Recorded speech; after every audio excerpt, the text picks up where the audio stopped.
Okay. Okay, everyone. So, are there any questions that you would like to ask? Yeah, please, please do so.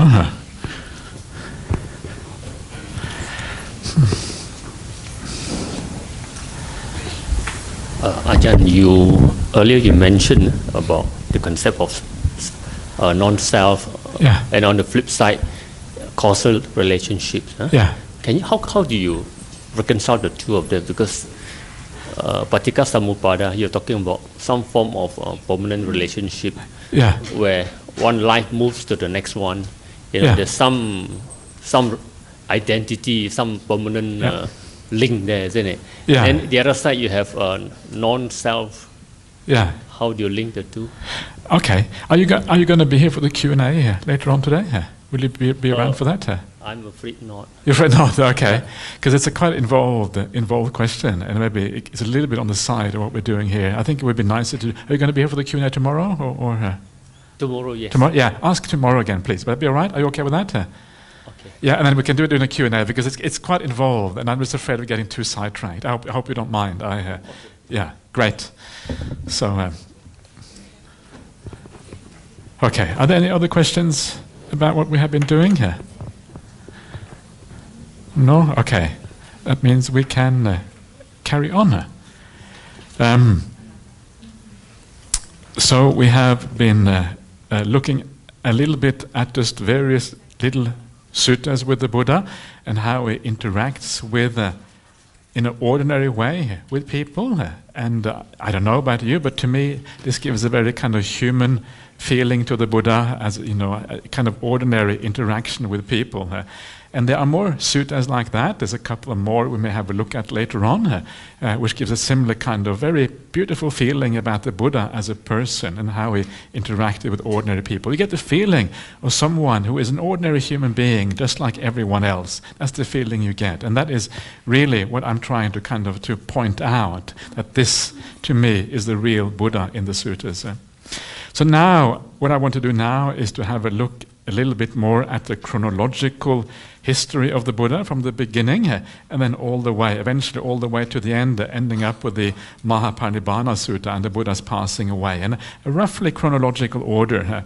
And a very important part of this, of course, is the whole path that the Buddha was practicing to reach awakening, is a very important bit of this. And that path that the Buddha was practicing, remember, is really the Noble Eightfold Path. The Buddha had to practice exactly the same thing as the rest of us are practicing. Otherwise you don't get there. There's only the Noble Eightfold Path that gets you to Nibbana. So he would have practiced exactly the same thing.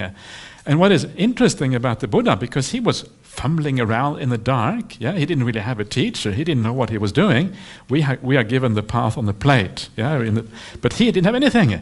So he was fumbling around, and you can see the Buddha talking about where he went wrong, how he and how he resolved those issues. And again, it gives a very human feel to the Buddha, and a feeling of how, in a sense, we have to resolve our issues in a similar way as how the Buddha resolved his issues. So all of that is very nice. So we're going to have a look in a large extent at how the Buddha practiced and how he reached his awakening. There's a lot of interesting points in that story when the Buddha moved towards awakening, especially for those of you who haven't come to these things before. It will probably be especially interesting here. Now, one of the suttas that talks about the Buddha's very earliest time, it talks about the birth of this Buddha and some of the events around when he was born. That is a sutta which is known as the Acharya Buddha Sutta, found in the Majjhima Nikaya, the middle length sayings number 123. If you want to read that, you can. But to me, it is not a very inspiring sutta, because it's full of very miraculous and supernormal events. And I'm not really all that interested in all those supernormal and miraculous things. Sometimes it's kind of exciting, but a lot of the time, to me, it just detracts from the important task of developing wisdom and getting on with the practice. And that sutta, it also exists in other schools. It exists in a Chinese translation of that sutta exists. And what is interesting is that when you compare the suttas, they are quite divergent, quite different. And The Pali Sutta lists a number of events that happened around the Buddha's birth, yeah, how he was previously in the Tusita heaven and he got reborn mindfully, and then he took 7 steps after he was born, all these kind of things. And if you compare all of those things in the Pali Sutta with what happens in the Chinese translation of the parallel sutta, actually there's a lot of divergence. It has only a few things in common, and that is a sign usually that the suttas have been developed over time, have been added to. And because there's very easy to add to these kind of suttas because they're made up out of building blocks. It's very easy to add another building block and then kind of make it more complete. So I'm not all that interested. If you wish to read it, you can. It's Majjhima Nikaya, Middle Length Sayings number 123, Acharya Buddha Sutta, wonderful and marvelous. But I'm going to skip that. Instead, I will go on to one sutta which I very often read out on these retreats, and this is called, sutta is called Delicate, Sukkama, and this is one of the few suttas where the Buddha himself talks about what it was like growing up, yeah, how he grew up. So now you will find out today whether your upbringing was similar to the one the Buddha had. So exciting, isn't it? So this is found in the Anguttara Nikaya, the 3's number 39, Delicate Sutta. And this is how it goes. Because I was delicately nurtured, most delicately nurtured, extremely delicately nurtured. Meaning that he was he was pampered, yeah, he was looked after, and he was getting everything in life. That's what it means. So he's basically saying he had a luxurious upbringing. But one of the points here, and this is one of the things that going to come out of this reading here, is that the way the Buddha's life is explained in later literature, in the Jataka, Nidana, and all of these things in the commentaries, it is made much more luxurious. In those suttas, the Buddha was the son of a great king. The great king lived in this magnificent capital called Kapilavatthu, which was part of a large realm, and all of these things. And the magnificence of all of this is really over the top. But the reality is much more humble. The reality is much more the kind of thing that we see here. And even though he lived in luxury, it was only a comparative luxury compared to what other people had at that time. The Buddha was reborn in the Kshatriya class. The Khatriyas in Pali, Kshatriya in Sanskrit. These were like the aristocracy at that time. Yeah, the kings were part of the Kshatriya class. And so was the Buddhas. They're part of the aristocracy, so they would have many servants and people to look after them, of course, and that sort of thing. But it was still quite humble. There's no mention anywhere of the Buddha's father being a king. The Kapilavatthu, the town, was very likely a very small place, maybe a few thousand inhabitants. If you look at the archaeological record of the cities in ancient India, everything was very small until Pataliputra, present-day Patna. When that came, then that was the first really big city of India after the Buddha's time. Before that, everything has kind of disappeared into history.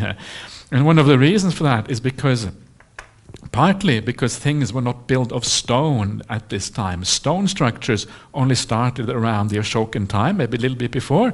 Bricks also, only around that time. Before that, things were built of wood, mud, and that sort of thing. So they would all have often burnt down, and they were taken away by floods, and it was very perishable. Yeah, it wasn't solid, it wasn't strong at all.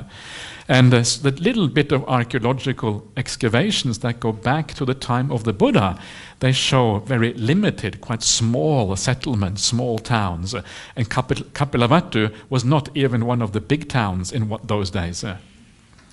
What is interesting, this is a small little point just to show you how sometimes things get complicated by the history of these texts. And if you look at the Mahaparinibbana Sutta, which we will look at later on, in that sutta, the Buddha is about to die. And as the Buddha is lying in the lion's posture, you heard about the lion's posture, lying on the right side, leg on leg. And then Ananda says to him, please don't die here. Tiny little town, Kushinara. Nobody dies here. This is like the backwaters of India. You can't die here, master. Please die somewhere else. And then he lists the places where he should die, yeah? And there's 6 cities where he says the Buddha should die. Either die in Savatthi, so this is the 6 big cities of ancient India. Die in Savatthi, Rajagaha, the capital of the Magadhans, Vesali, the capital of the Vajrayan Republic, Champa, the capital of the Angan country, Kosambi, yeah, which is another big capital of the Vangsa country, and then you have Saketa, which was another large city in the Kosalan country. Please, die there. The Buddha is already dying, it's too late. You can't, he's... But what is interesting, my point I'm getting at, is that there is a Chinese version of the Parinibbana Sutta, translated into Chinese, ancient Chinese. This comes from the Dharmaguptaka school of ancient Indian Buddhism. And in that sutta, it has a 7th town. That 7th town is Kapilavatthu. Yeah? It has been added to the list. And so how do we explain this? And the obvious explanation is that we know that the suttas have sometimes been a little bit contaminated by later ideas, contaminated by commentaries. Sometimes it is the Pali that has been a bit contaminated. Sometimes the Chinese translation, sometimes the Sanskrit sources. But there has been some degree of contamination, which you would expect because these are ancient texts. It's very difficult to keep them in pristine and original form, over centuries and millennia. So what has happened there, obviously, is that the legend of the Buddha has grown up. And as the legend grew up and Kapilavatthu was made into this magnificent city, then the editors of this text thought, wait a minute, they have forgotten about Kapilavatthu. Yeah, whoa, we better put it in there. And so they put it in, and it became the 7th city here. This is how these things sometimes happen, yeah? Things get expanded and the commentarial material gets inserted into the suttas. And there is some very interesting academic papers written on this particular topic that shows how commentarial material actually occasionally made its way into the suttas. So sometimes you need to study these things very carefully, otherwise you can get the wrong ideas. It is not as simple as, unfortunately, as always taking everything at face value. Usually you can, but sometimes you can't. So don't worry too much about that, because it doesn't mean that you can't read the suttas yourself. You can, but just be a little bit skeptical, especially when you see outrageous things happening, things that just seem really weird. Sometimes you have good grounds for being a little bit skeptical. So, the Buddha was delicately nurtured, but remember, it was by the standards of that time. It was not really all that magnificent. And you will see now what it meant to be delicately nurtured. That's coming up next. At my father's residence, lotus ponds were made just for my enjoyment. In one of them, blue lotuses bloomed, in another, red lotuses, in a third, white lotuses. I used no sandalwood unless it came from Kasi, and my headdress, jacket, lower garment, and upper garment were made of cloth from Kasi. By day and by night a white canopy was held over me, so that cold and heat, dust, grass, and dew would not settle on me. This is like the pinnacle of luxury at the Buddha's time, yeah? It's a bit different from today. In those days they had lotus ponds. That was kind of the pinnacle of luxury at that time. It's interesting how a young man, he has lotus ponds for him to enjoy himself with. It's a different time altogether compared to what people do today, isn't it? It's it's sort of sweet almost, yeah. So he had these lotus ponds, but you can imagine that it would have been quite expensive to build lotus ponds for someone to enjoy. You'd have to dig them out, and you have to make make them work properly, plant the lotuses and whatever. So it would have been quite labor intensive. Then you have this idea of he had no sandalwood unless it came from Kasi, and all his clothes as well came from cloth from Kasi. Kasi is Benares, Varanasi. Kasi is the country, and Varanasi is the city. So this is the city together with the land around it. It is Kasi. And Kasi is still used in the present day. We have one of the monks in our monastery in Perth. He's from India. He's from Punjab. He used to be Sikh before, and he says that his family, they used to call Benares for Kasi as well. So these names still exist in India today. In India, nothing has changed in 2,500 years. That is what is so fascinating about this ancient country. Yeah, the names are the same, the places are the same, and all of these things. People are probably still the same. Yeah, the same kind of weird ascetics you see wandering around. The suttas talk about all the various ascetics of ancient India. You have the dog duty ascetic and the cow and the ox ascetic, which means that you walk around like a dog, yeah, or you walk around like an ox. And people told me they had seen this in India in the present day. Yeah, people walking around on all four like a dog ascetic or whatever. So you're right. Nothing has India, the eternal culture. Nothing has changed. And here you also see that luxury goods, sandalwood and cloth, yeah, these were luxury items, especially cloth from Kasi. And if you go to India today, still you get these luxury items in Kasi in the present day here. I was shocked first time I went to Benares. We were living in a hotel somewhere in Benares, and all these hawkers, these people came up to me, grabbed me by the arms, yeah. I obviously looked like a tourist, so they grabbed me and said, we will take you to a cloth shop. I'm a monk. Let me leave me alone. I don't have any money. Sure, you haven't got any money. They pulled me along. Most monks have money, yeah. So they assume that you have money when they see you as a monk. Especially a monk, they're especially rich, so they kind of drag you along to these shops.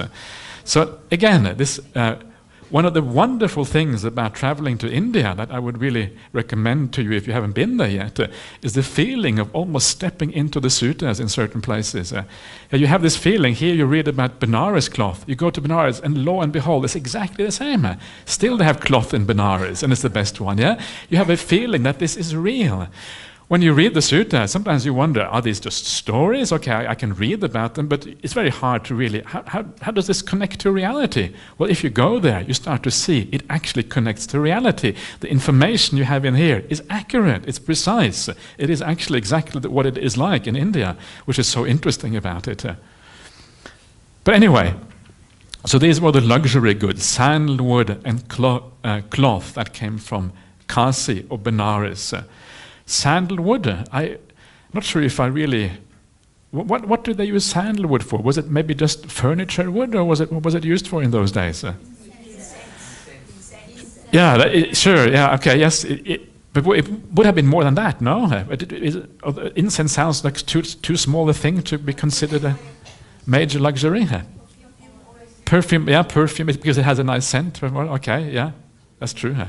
Yeah, yeah. For cremation, yeah, maybe they use sandalwood for really expensive cremation if you were an important person, yeah, yeah, yeah. Anyway, so sandalwood, yeah, he used sandalwood from, what was that? Massage, yeah, with sandalwood, okay, yeah, yeah, and then you smell nice afterwards. Yeah, is that right? Yeah. Okay, so that's good. Okay, good. So there are lots of ideas here. This is the good thing about having so many together. We can kind of get ideas from everyone, which is great. So all of these things were from Kasi, and his headdress. Yeah, they would wear some kind of turban in those days, a jacket, kanchuka, lower garment antara vasaka, and upper garment uttara sanga were made of cloth from Kasi. So these clothes that he would use, Antaravasaka and Uttarasanga, these are the same clothes as the monks and nuns would use. Exactly the same. Antaravasaka is a sarong. Yeah, just a sarong. That's what monastics use as well. Uttarasanga is like the upper robe. May have been slightly different, but basically they used exactly the same as the monastics use. So in those days, monastics and lay people, they looked pretty much the same, except that the lay people would be more colorful. They would have more frills and more kind of weird things. Monastics were more restrained, but essentially they looked the same as the lay people. So now we don't. Yeah, now we look very different from lay people. Yeah, So what does that mean? Does that mean that we should wear jeans like lay people? Is that what it means? Because in those days they looked the same, so maybe we should look the same now. Is that true? Yeah, I think that would be going too far. Yeah, to look like lay people now, because now this has kind of become the how we recognize a Buddhist monk or a Buddhist nun, that we look like this. So it becomes like a way of knowing that we are monastics. But if you wear jeans, it takes away some of the feeling of someone being a monastic. So I would tend to agree. I think that we should still wear the clothes that we do now, because they are the ones that make you look like a monk or a nun. But if you go to the Mahayana Buddhists, Mahayana monastics, they wear trousers, and jackets, and they look a little bit more like lay people as a consequence of that.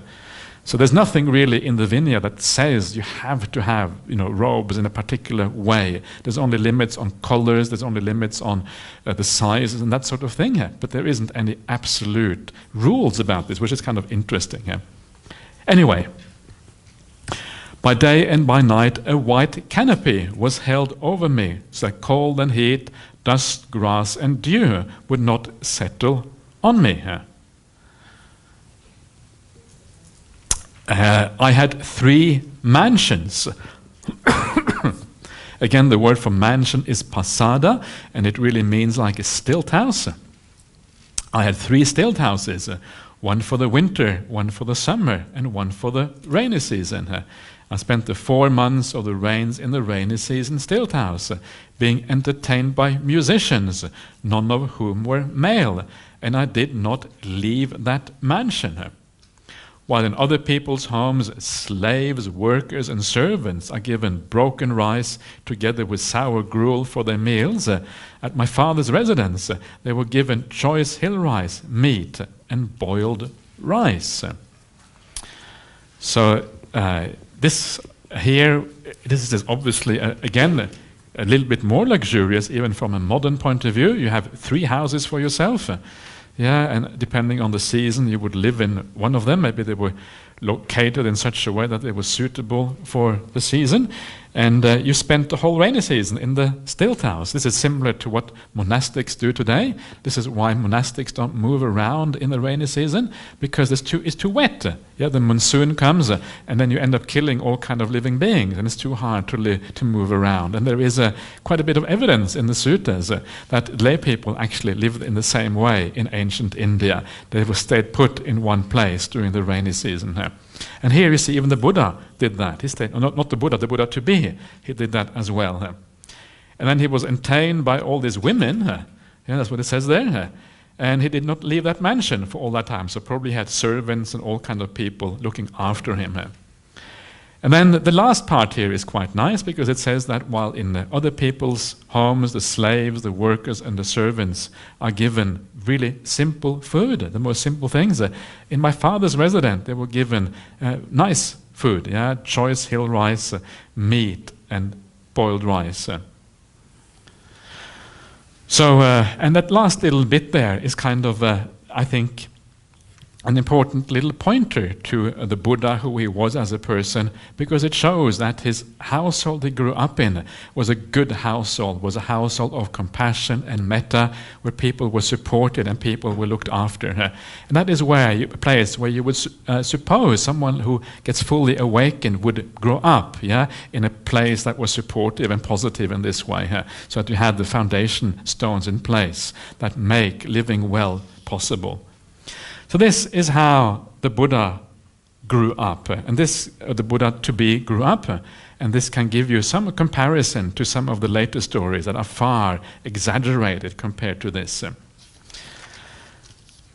Now, we come to the essence of the sutta. That's just the preliminary part, and this is what the essence really is about.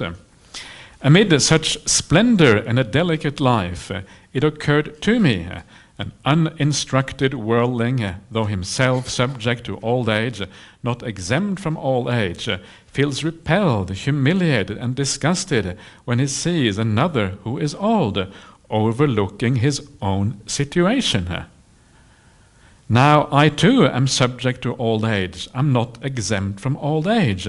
Such being the case, if I were to feel repelled, humiliated, and disgusted with seeing another who is old, that would not be proper for me.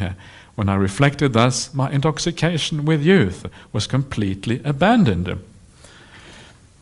So here the point here is that the Buddha to be, even though he lived in such luxury, such splendor and a delicate life in such luxury, even though that was the case, he was able to see past that. He didn't allow the luxury to trap him in the world, because the suffering, the big suffering in life is the same, absolutely regardless of how wealthy you are.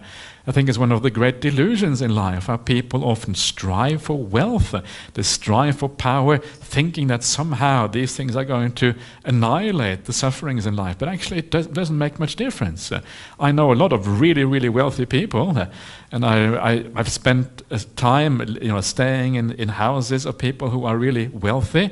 I was living in the house of a fellow in Singapore, and his family, some of the wealthiest people in Singapore.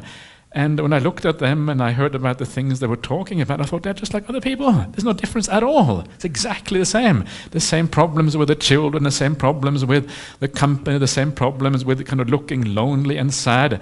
I was living in this enormous mansion in the top story, so I was kind of 3 stories up, and it was all open. And I was looking, kind of standing up there, and I was looking down, and I saw the man, the husband in the family. He must have been in his 60s or something like that. And I saw him sitting in the bottom there, and he was sitting on the sofa by himself, messing around with his mobile phone. And I thought, that's what everyone does. And he looked kind of lonely, sitting there by himself with his mobile phone. He looked kind of sad in a sense. And I thought, is that what it is like to be wealthy? I don't want to be wealthy. And then one of the ladies, another very wealthy lady who lives just next door, this is kind of the wealthy area of Singapore, it's really, really wealthy, and this other lady came in, and she also was kind of lonely, living by herself in this enormous house. And she came there every morning. It's almost like she was seeking company and having breakfast with us and with myself. And it was kind of sad almost. And I thought, well, if that's what wealth does to you, maybe it's better to be, just average. Maybe not poor, but at least average. Maybe it's better. And sometimes we get deluded by these things, thinking that these things are really worthwhile. We strive for these things. We think that, well, our life is going to be different. At least when I'm wealthy, I'm going to use it in a smart way. But you're probably not. You're probably going to end up like most other wealthy people. You're not going to make your life very, very happy. And the big problems in life are exactly the same. Old age, death, suffering, people leaving us, people passing away, people, all of these things are exactly the same, regardless of how much money you have. Money and wealth only gives a thin layer of insulation against the problems of the world. It doesn't really do very much. And this illusion that we have, that this is going to make a big difference, is no more than just an illusion. My own family actually is quite wealthy as well. Not like these Singaporeans by any means, but still quite wealthy. And I think, it's pointless. It doesn't make any difference at all, really. So why go in that direction? So this is the important point here. So the Buddha says that even though I had all of these things, I could see through that. There was nothing really there to be all that excited about. And so then it occurred to me, and then he has this insight about old age. The uninstructed worldling, this is the asuttava puthujjana. Puthujjana is the many person, the ordinary person. Uninstructed asuttava, who haven't heard any spiritual teachings, meaning, of course, Buddhism and the Dhamma first and foremost. So the ordinary person, because they are subject to old age, still you feel kind of repelled when you see someone else who is old. You know the feeling of that? You see someone who is really old, and you see how they cannot look after themselves, how they have to be cleaned by other people, how they have to be washed by others, how they have no independence anymore, how the kind of quality of life has really gone down. There's almost no purpose to existence anymore at a certain point. And when you look at that, you can feel a bit repelled, I don't like that, it doesn't look nice. And the reason why we are repelled is in a certain way because I think deep down we know this is also our destiny. We're all going there, to that direction, unless we die younger, which is often even worse, to die in your 20s or whatever, or 30s or 40s or whatever. We don't want to do that either. We want to get older. And but still, somehow we feel repelled. And part of the reason is because we we don't want to see our own future. It is just too stark. We don't want to know about that. But actually, that is where we are going. And so this is the thing here, is to remember that this actually is part of you. When you see old age, remember it is already inside of you, waiting to come out. One day you are going to get old. Yeah. One day you are going to be like this helpless person lying there, other people looking after you. You can't do anything for yourself. And when you remember that leaves, that intoxication that makes us not want to see that departs, and we get more clarity about our own existence, and it makes the mind clear, and then of course we start to make better choices in life. We know this is part of us, and we start to be so obsessed with all the material things of the world, and we start to guide ourselves to more spiritual choices. We become wiser as human beings as a consequence. It is strange, yeah, isn't it strange? How little things like this that are so obvious. It is so obvious we're going to get older, and yet somehow we don't think about it properly, and that is actually what stops us from making spiritual progress very often. It is so interesting here.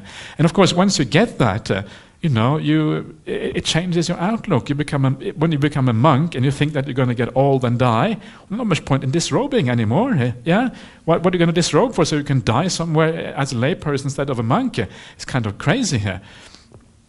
Death comes so fast. You only have a little bit of time to do the most out of your life. So this is one of the things, we'll see that in a second, that actually makes you also stay in the monastic life, these kind of reflections. This is what the Buddha specifically says later on. So, because of that, you don't do that, and then the intoxication leaves you. And then because your intoxication leaves you, you gain clarity, and you know what's going on. This is the power of the Buddha. He was able to see these things all for himself without being told by somebody else, which is kind of... in one way, it's so obvious, but in another way, nobody really thinks like this, and that is what is so strange in a way here. Number 2, again, it occurred to me, an uninstructed worldling, though himself subject to illness, not exempt from illness, feels repelled, humiliated, and disgusted when he sees another who is ill, overlooking his own situation. I too am subject to illness, not exempt from illness. Such being the case, if I were to feel repelled, humiliated, and disgusted when seeing another who is ill, that would not be proper for me. When I reflected thus, my intoxication with health was completely abandoned. Same thing. You see someone who is very, very ill, they can't move, they can't do anything. It's a bit like being old. Yeah, you have to be looked after by others. And because of that, it is kind of, sometimes it's too much to see people who are really, really sick. And it can be very difficult to deal with that. But remember, illness is already part of you. If you are healthy, it means that illness also has to be part of your life, because health and illness always go together. These are words that exist as pairs. Health and illness only make sense when they are compared to each other. Yeah, so when you have health, you have illness. When you have illness, you have health. So if you're healthy now, when you get sick, don't be surprised, because that is why illness has to exist, because you're healthy now. So remember that, and as you remember that, you will never be surprised next time you're sick, and you will do that thing that Ajahn Brahmali always says. Yeah, he says, doctor, something is right with me. I'm sick again today. It's such a beautiful saying, because it's so true. Nothing has gone wrong when you're sick. Everything has gone right when you're sick. So you should think, this is right, I'm sick again. Okay, no worries. And then you can relax, you can go with the flow. You remember this is part of existence. It is to be expected that every now and again sickness will arise. And a very sobering thought that takes away the intoxication, and it makes it very apparent what is important in life and what really matters. There is all the suffering is there, and so there is only one thing to do. You have to live a life which gradually gets you out of this. And then the last one, which is the most important one of these. Again, it occurred to me, an uninstructed worldling, though himself subject to death, not exempt from death, feels repelled, humiliated, and disgusted when he sees another who has died, overlooking his own situation. I too am subject to death and not exempt from death. Such being the case, if I were to feel repelled, humiliated, and disgusted when seeing another who has died, that would not be proper for me. When I reflected thus, my intoxication with life was completely abandoned. Now, this is a really powerful one. This is the most important one of the three. And the reason we know it is the most important one is because you find the death contemplation throughout the suttas. And as I will show you later on, it is the death contemplation in the main that made the Buddha go forth and become a monastic in the first place. So this is the most powerful one. And then your intoxication with life is abandoned. Yeah, you're no longer kind of jumping around, being kind of intoxicated with life, thinking life is wonderful, you can do whatever you want. And so you get clarity that death is always a possibility, and you never know when it's going to come. So the only time to be ready for dying is now. Are you ready now? Yeah? You ready? Yeah? Okay. Good. Yeah, great, that's wonderful. So if you are ready now, that means that you have understood a lot about the Dhamma if you're ready to die at this moment. The Buddha says, you should be ready to die on the next breath. Can you imagine, are you able to imagine that, dying on the next breath? Sorry? So this is a difficult thing to do, but this is what the Buddha said we should ideally be ready for. So even the next breath, we're ready to die here. And then it kind of drives home the idea that we are, this can happen at any time. And again, the importance of this is that if you are very clear about the fact of dying, what it does, it is not really sad. If you feel sad about it, if it depresses you, the idea of contemplating death, then you're not really either not doing it right or you're not really ready for it. So then you do it very slowly. Please don't do anything which is too uncomfortable and it makes you feel ill at ease, because then it means that a little bit ill at ease is okay, because we have to challenge ourselves a little bit, but don't do it too much so that your life becomes really miserable and then you kind of start swearing at Buddhism, that kind of stuff, because Buddhism is making your life completely hopeless. So please don't do that. But it is good sometimes to challenge ourselves a little bit. And what do you know? Imagine yourself on your deathbed. Yeah, and if you imagine yourself on your deathbed, what is it like to be on a deathbed? You maybe have seen other people also being on the deathbed. What is it likely to be like? And are you going to get angry, for example, on your deathbed? You're about to die. You're just lying back, waiting to die. If someone comes in, are you likely to get angry with them if something happens? Not really. Yeah, you are leaving this world. You're out of here. If other people mess around, do something stupid, you're not very likely to get angry when you're dying. Nor are you very likely to have too much desires, because you're leaving. So desire is always about the future. You haven't got a future. Future is gone. There's no future. So how can you have any desires? Yeah, that too is kind of gone. And this is what you find at some people who are very skilled at letting go. When they die very peacefully.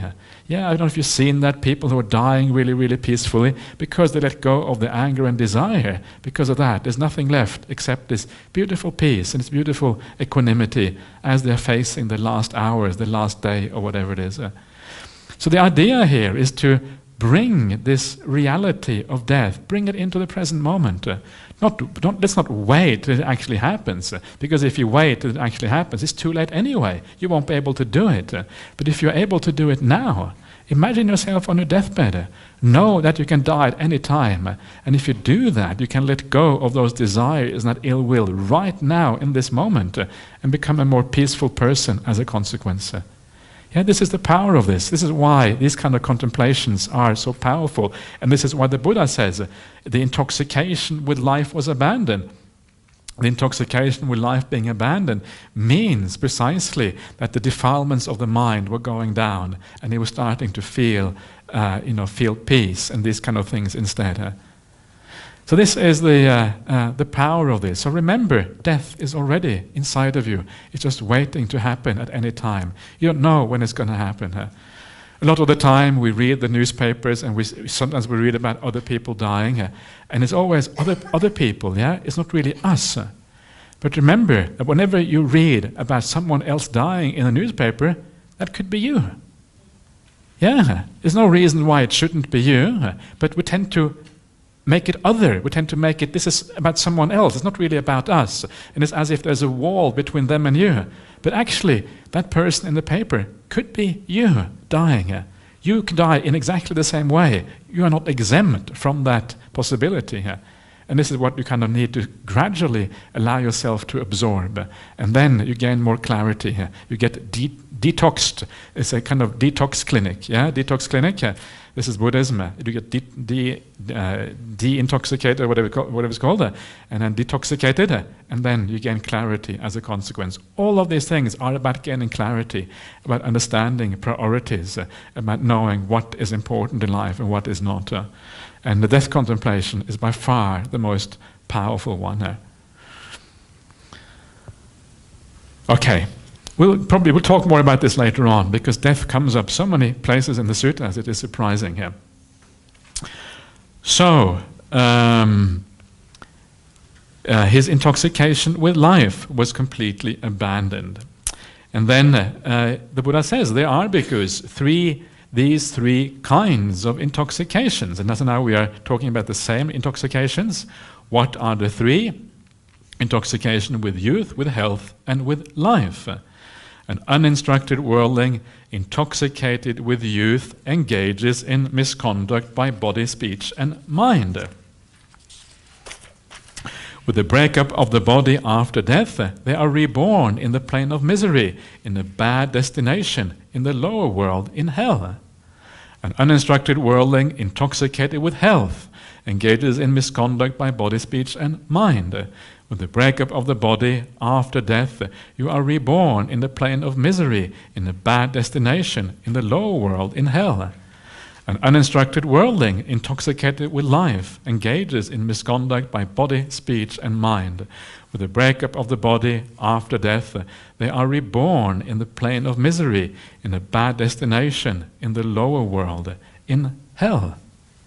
So this is what happens when you are intoxicated, because you forget your priorities, because you forget the big picture, because you have wrong view about the world. You think that the pleasures of this life is what it's really all about. Yeah, go out into the world, make sure you get the latest BMW, yeah, and that you kind of have a really flash house and you have all the good things in the world. This is what becomes important to you. And because that is what matters to you, you are willing to take ethical shortcuts to gain these things. Yeah, this is what intoxication means. Oh, I must have all of these things. And then you take ethical shortcuts and you misconduct yourself by body, speech, and mind as a consequence of gaining this very superficial happiness in the world that actually is not really useful, all that useful at all. Why? Because you've forgotten the big picture. You've forgotten about death. You've forgotten about rebirth. You've forgotten about where real happiness is to be found. All of these things. And every one of us forgets these things sometimes.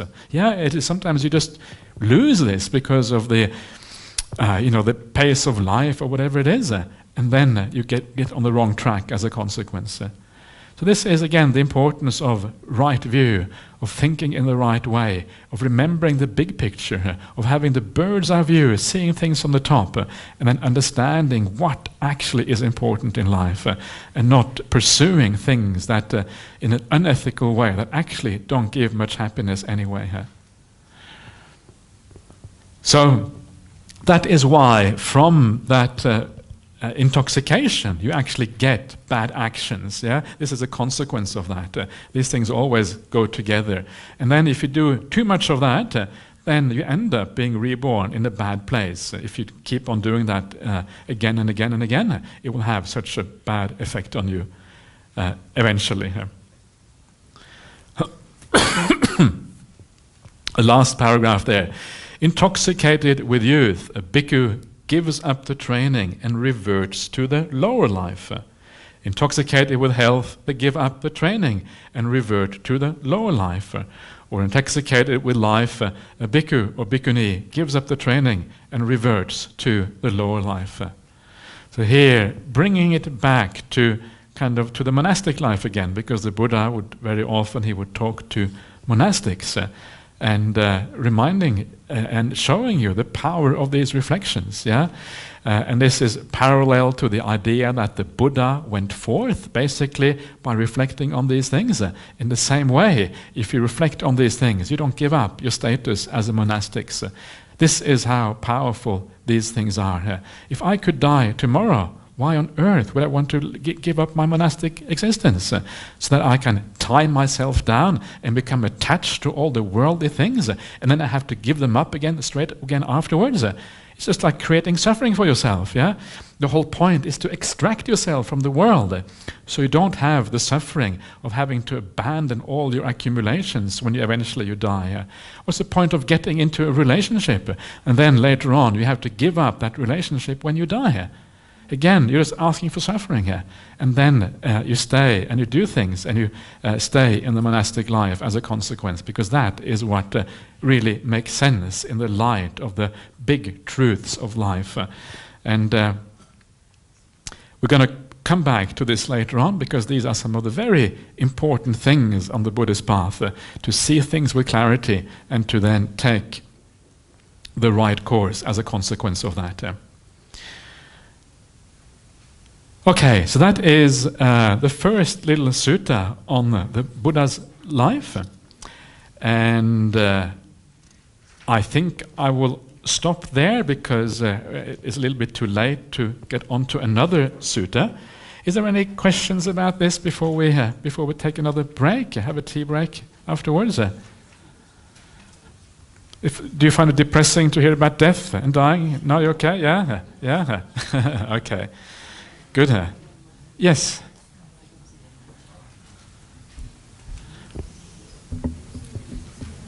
I was just wondering, would there be any opportunity to do death contemplation meditation during the weekend? The meditation retreat? Absolutely, yeah. I plan to do that. We'll do a death contemplation and do a thing, yeah. Great. Because I think it can be quite interesting and quite useful for many people. Yeah, absolutely. Thank you.